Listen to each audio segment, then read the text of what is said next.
se extendieron territorialmente hacia el este. A mediados del siglo VIII, Alfonso I inició una expansión hacia las tierras del Duero. Va ampliando un reino cuya capitalidad se desplaza cada vez más hacia occidente y permite la llegada de gentes de la meseta a esta parte de la cordillera. Son personas acostumbradas a vivir de una forma más colectiva, menos independiente y aislada que los habitantes de estas tierras montañosas. Emigrantes que huyen de una España musulmana y traen consigo otras formas de vida. Surgen nuevas aldeas y con ellas numerosas necrópolis junto a las iglesias. Bueno, los enterramientos que tenemos aquí evidentemente obedecen al deseo de las personas que vivieron en los siglos VIII, IX y X a enterrarse en la proximidad de la iglesia en la que habían recibido también pues, los sacramentos, habían venido al oficio de la Santa Misa. Es cierto que lo que vemos aquí también ofrece una secuencia de distintos tipos de tumbas. Vemos tumbas de lajas, vemos tumbas de tipo bañera y aquí detrás de mí encontramos una tumba de tipo antropomorfo. Los arqueólogos piensan que en el orden cronológico vendrían primero las tumbas de lajas, donde se han podido encontrar elementos de ajuar con el que se enterraba el difunto.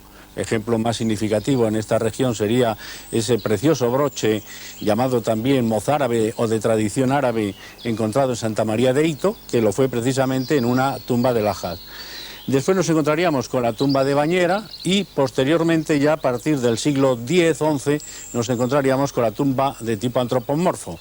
Bien como esta totalmente exenta o bien incluso excavada, como podemos ver en Arroyuelo o en otras de las iglesias de Valderredible.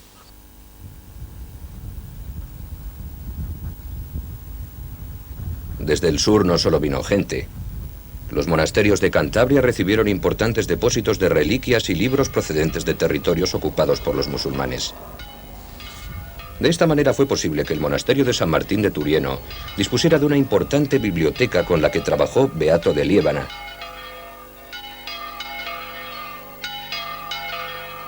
Beato es el primer intelectual de esta tierra, y su obra escrita a finales del siglo VIII trascendió con mucho los límites geográficos de Cantabria. Escribió Los Comentarios al Apocalipsis, un libro en el que explicaba la obra así llamada del apóstol San Juan. Este texto fue un referente para la Iglesia europea durante muchos siglos. Sus comentarios fueron sistemáticamente reproducidos e ilustrados con bellas imágenes que han llegado hasta nosotros con el nombre de beatos. También Beato de Liébana tomó parte muy activa en la controversia adopcionista y rebatió las tesis del obispo de Toledo, Elipando, que consideraba que Cristo, en cuanto hombre, era hijo adoptivo de Dios, lo que venía a negar que la Virgen fuera madre de Dios. El Papa dio la razón a Beato, e incluso el emperador Carlomagno convocó un concilio en Ratisbona en el que se dio la razón al monje lebaniego. También a Beato se adjudica la autoría del himno para el Día de Santiago, que proclamó por primera vez al apóstol como patrón de España y reforzó el culto a dicho santo, pocos años antes del descubrimiento de la tumba en Galicia.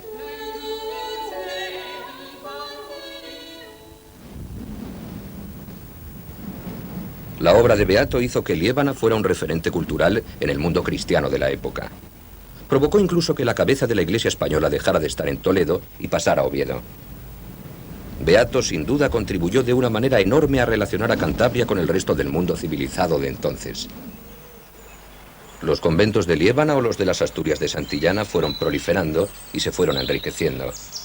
Se presentaban como un magnífico objetivo para las incursiones de los vikingos, que desde los países nórdicos llegaron incluso hasta la propia ciudad de Sevilla. Buscaban los tesoros de las iglesias. Entonces, en aquellas zonas donde el acceso a través de las rías era factible y había una iglesia importante que había acumulado un tesoro, pues allí los vikingos entraban a saco. ¿Por qué pensamos que podían estar aquí? Porque hay un periodo de tiempo en que han desaparecido los documentos de Santillana del Mar y de Santa María del Puerto. Es decir, hay documentos hasta el 870 y después del 940 o del año incluso más tarde. Entonces yo pienso que esos decenios 6, 7 u 8 decenios, según los casos, pues a lo mejor la razón de que no haya habido actividad en estos monasterios es justamente que al estar muy cerca de la mar, pues sean amenazados por estos vikingos, que sabemos son los dominadores del mar, pues prácticamente hasta el siglo XI.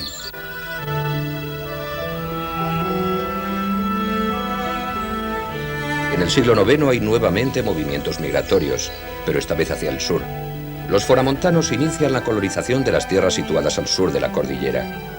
Desde Liébana hacia León, desde Cabuérniga hacia Palencia, desde Trasmiera hacia Burgos.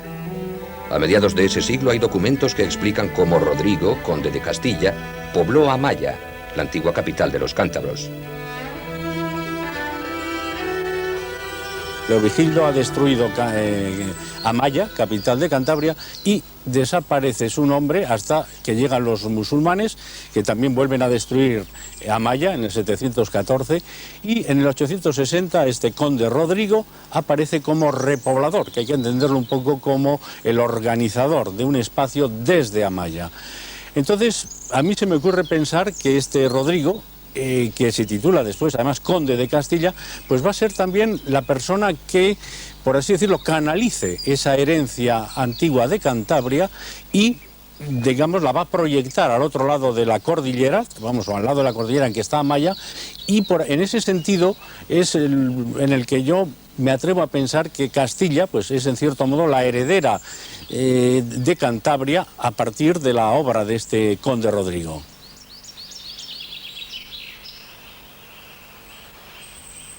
¿Cómo eran los cántabros del siglo X? ¿Cómo se llamaban?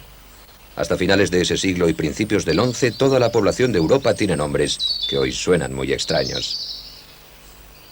Gomerico, Fradila, Propondio, Gulatruda, Cecili, Itila, Dadelino o Fogonerico son algunos de los nombres que tenían los habitantes de esta tierra. Para los nombres de personas, el santoral cristiano, por así decirlo, solo se empieza a aplicar a partir del siglo XI. Hasta ese momento tenemos esos nombres que efectivamente son rarísimos. Pero aparte de ello, habría que también comentar que en materia de nombres hay otro cambio importante también en el siglo XI, que es que hasta ese momento los nombres aparecen nombres únicos: Gulatruda, Bagaudo, Faquila. Y a partir del siglo XI la gente se va a llamar Diego, Muñoz, Fernando Martínez, Martín Fernández, etc.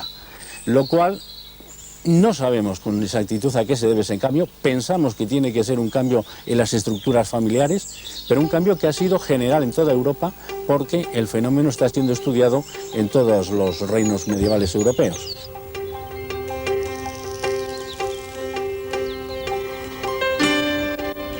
En el siglo X, el territorio de Cantabria está fragmentado. Aparecen nuevos nombres geográficos asociados a un valle como unidad social: Campó, Iguña, Buelna. Dentro del valle están las aldeas. Los bosques siguen cubriendo grandes superficies y los caseríos se comunican a través de senderos y estrechos caminos. En trayectos más largos se siguen utilizando las antiguas calzadas romanas. Y se cultivan las tierras, se pastorea y se aprovechan los recursos forestales. Eran campesinos libres, no había esclavos, eran propietarios de sus tierras. La sociedad anterior se había desorganizado y en el siglo X los campesinos no dependían de nadie. Solo el nivel de riquezas marcaba la desigualdad. Pero esta llegaba a ser tan grande que al final el auténtico poder, más que el político, era el económico. Se fueron estableciendo relaciones de protección y de dependencia. El campesino necesitado se encomendaba al rico que le auxiliaba, y éste recibía como prenda las posesiones de aquel. A finales del siglo XI esa relación de dependencia económica estaba reglamentada ya a nivel jurídico.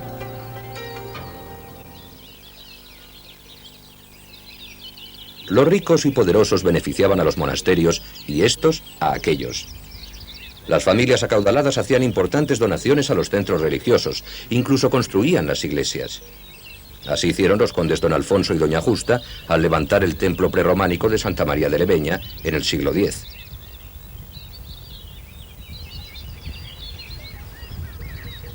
De la misma época es la iglesia de San Román de Moroso en Bostronizo.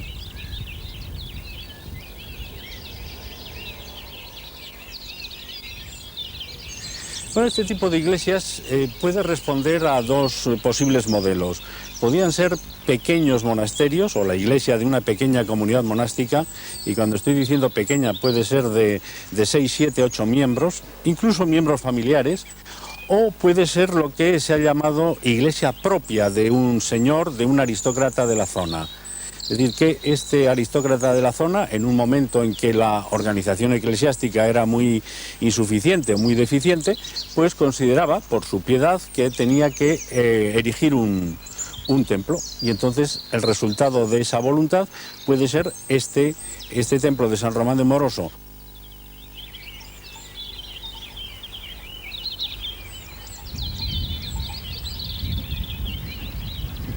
Los monasterios fueron en este periodo de nuestra historia centros en torno a los que se acumulaban riquezas, oraciones y trabajo. Junto a ellos, algunas familias poderosas. En el siglo X, Cantabria ha cambiado en su esencia. De ser una tierra aislada, independiente y protegida por sus montañas, ha pasado a estar directamente relacionada con otros proyectos. Alfonso I de Asturias, hijo del duque de Cantabria, había iniciado un proceso de expansión de su reino hacia el suroeste, que a la vez permitió la llegada de nuevas gentes. Los foramontanos hicieron los trayectos a la inversa. Cantabria olvidó su legendario nombre. Lo sustituyó por otros que a su vez corresponden a una nueva organización territorial. Los nobles tenían vínculos familiares con aristócratas de los nuevos territorios, en los que se estaba articulando la península ibérica. Beato relacionó además a esta tierra con los centros europeos del saber. Sin embargo, los centros de poder se alejaban de la región. León y Burgos eran las nuevas capitales de unos reinos en expansión, de los que Cantabria era cada vez más la periferia. Cantabria. Su nombre original no sería rescatado hasta el siglo XVI por los estudiosos del Renacimiento. En siglos sucesivos, los valles de la montaña entrarían con nombre propio en la historia de España. El conocimiento sobre los antiguos cántabros fue recuperado gracias al trabajo sistemático y riguroso de científicos que han sabido interpretar textos clásicos y buscar entre las piedras el testimonio de un pueblo legendario al que el Imperio Romano tardó años en someter. Pasaron años, muchos años, hasta que el nombre de Cantabria volvió a ser de nuevo el que designa esta región del norte de España, que quedó incluida en los registros del mundo civilizado hace unos 2000 años.